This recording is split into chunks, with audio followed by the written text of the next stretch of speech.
Sa sandaling ito ay nagtungo na si Daesung sa kanyang panteon, at dito nga ay agad siyang sinalubong ng fairy at binati siya bilang ang Absolute One. Tila hindi naman natutuwa si Daesung sa kanyang presensya, at sinabihan pa nga ito na isang gamo-gamo. Pagkatapos ay inutusan niya ito na buksan ang Heavenly Shop. Matapos namang marinig ang utos, ay agad nga nitong binuksan ang nasabing shop, at nang bumungad na kay Daesung ang mga item na mabibili dito, ay agad siyang bumili ng future journal. Matapos naman niyang bilhin ito ay lumabas ang isang papel sa kanyang harapan, at nagsimula na ngang magsulat ang balahibong panulat nito. Makalipas ang ilang sandali ay nabasa ni Daesung mula dito, na sa 70 bansa sa buong mundo ay lalabas ang mga S-rank gate fractures, ngunit sa kabutihang palad ay hindi kasama dito ang kanilang bansa. Binanggit din sa Future Journal na dahil sa mga gate na ito, ay mababawasan ng 1/3 ang populasyon ng mundo. Pagkatapos nito ay napatanong siya sa kanyang sarili kung bakit hindi nasama ang kanilang bansa kung saan lumitaw ang mga gates. Kasunod nito ay naisip niya na marahil ay iniiwasan na siya ng mga miyembro ng Honse dahil sa kanyang mga ginawa sa kanila. Samantala sa Amerika, habang abala ang mga tao sa kanilang mga normal na gawain, ay biglang lumitaw ang isang malaking orc at winasak ang isang sasakyan sa harapan ng mga tao. Matapos namang makita ito ng mga ordinaryong mamamayan, ay mababatid sa kanilang mukha ang pagkagulat at ang takot kaya habang tinitingnan sila ng nanlilisik na mata ng halimaw na ito, ay nagsimula ng magsigawan ang mga tao sa lugar at tumakbo para iligtas ang kanilang buhay. Matapos naman nilang gawin ito ay nagsidatingan pa ang ilan pang mga halimaw, na mas lalong ikinatakot ng mga tao sa paligid. Kasunod nito ay nakita nila ang isang malaking portal sa kalangitan, at mula rito ay nahuhulog ang napakaraming mga halimaw, at sinimulang atakihin ang mga tao sa lungsod na ito. Sa bansa naman ng Japan sa lungsod ng Tokyo, ay kasalukuyang ding dumaranas ng kaguluhan dahil sa pagdagsa ng mga halimaw.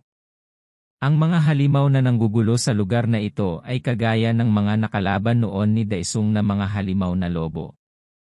Habang abala ang mga halimaw na ito sa paghahanap ng kanilang mga bibiktimahin, ay nag-aantay naman mula sa tuktok ng isang gusali ang isang hunter, at nang makita niyang paparating na ang mga halimaw, ay nagbigay na siya ng hudyat para pasabugin ang inihanda nilang patibong sa mga ito.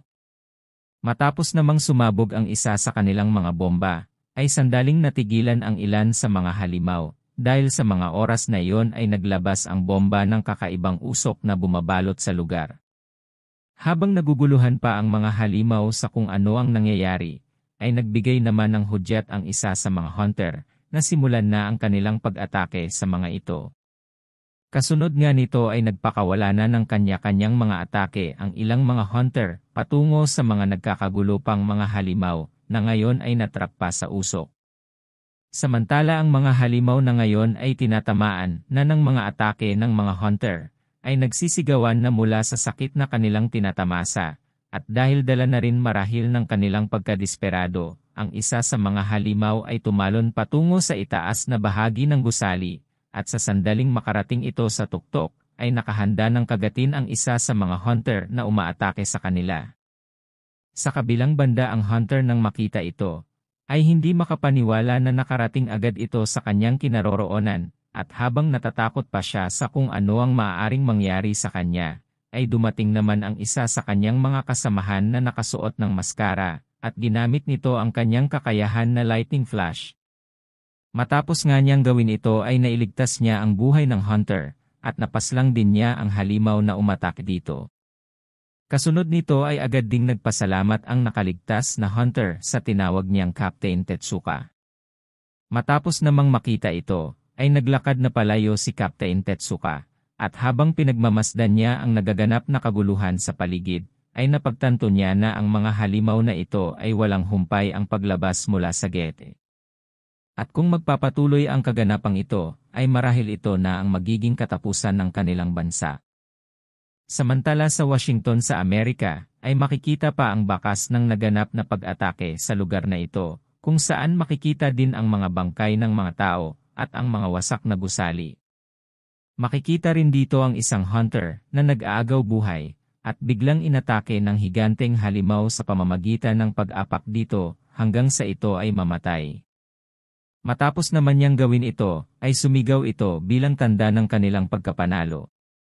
Ngunit habang ginagawa pa niya ito, ay isang espada ang humati sa kanya sa gitna.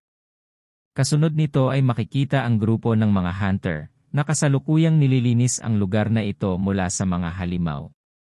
Pagkatapos nito ay napapamura ang pinuno ng grupo dahil nangyari pa talaga ang ganitong klaseng sakuna kung kailan wala si Aslan. Iminungkahi naman ng kasama nilang babaeng hunter na umatras na lang muna sila dahil sa palagay niya ay wala silang laban sa mga halimaw at ang tanging pag-asa lamang nila na maka-counter-attack ay pag dumating na si Aslan at sumama sa kanila. Agad din namang sumang-ayon ang pinuno ng grupo at inutos sa kanyang mga kasamaan na umatras at magtungo sa Philadelphia.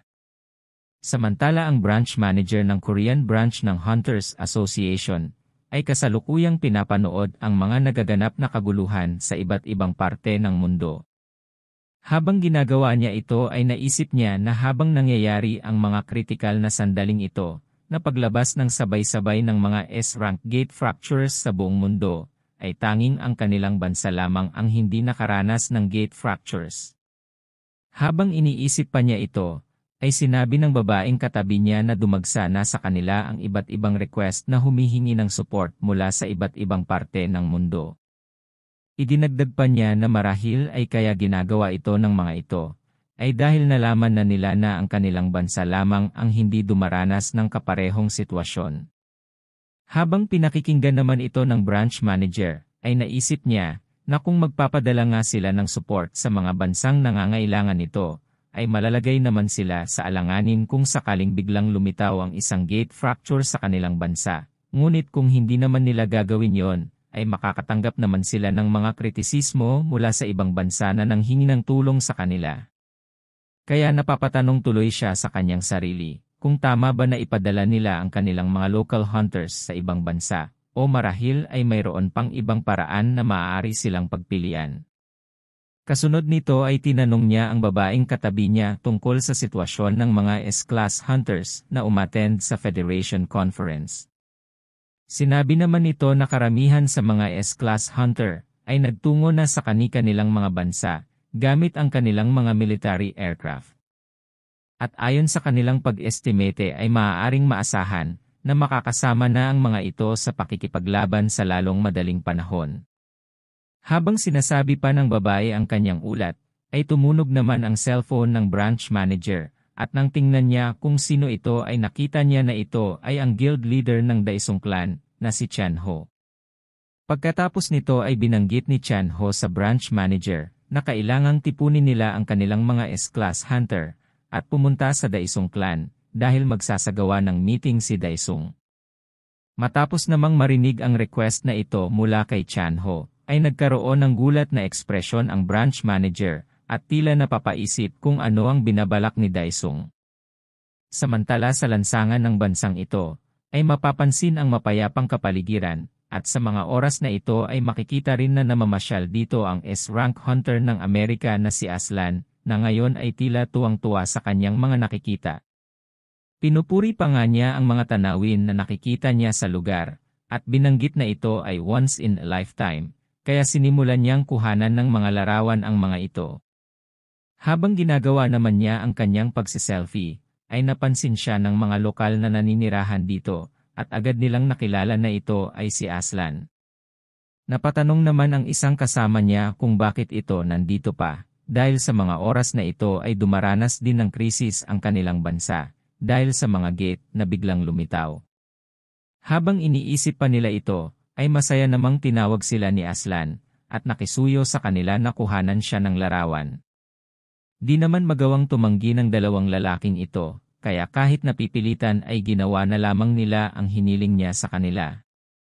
Masaya namang nagpasalamat si Aslan sa kanila, at nag-finger heart pa nga para ipakita ang pasasalamat niya sa kanila. Kasunod nito ay lumipat ang eksena sa building ng Daesung clan. At dito nga ay makikita na ang mga S-rank hunter, kasama ang branch manager ng bansang ito ay kasalukuyang nagtipon, para sa gaganaping meeting ni Daesung. Nang makita naman niya na kumpleto na ang mga dapat umattend sa meeting na ito, ay tumayo siya, at pagkatapos ay sinabi niya na sisimulan na nila ang meeting para pag-usapan kung paano nila dudurugin ang mga bastardong alien na nanggugulo sa kanilang mundo. Dito na po nagtatapos ang latest chapter, kaya till next week ulit mga Lods, pag-update ulit ng manhwa. Maraming salamat din sa lahat ng mga nanood, at kung hindi ka pa nakasubscribe ay pasuyo na lang Lods, malaking tulong na yan para sa channel. At kung hindi naman kalabisan ay pa-like, comment, at share na din po, para mas marami pa ang makapanood. Maraming salamat, at see you on our next video. God bless you all.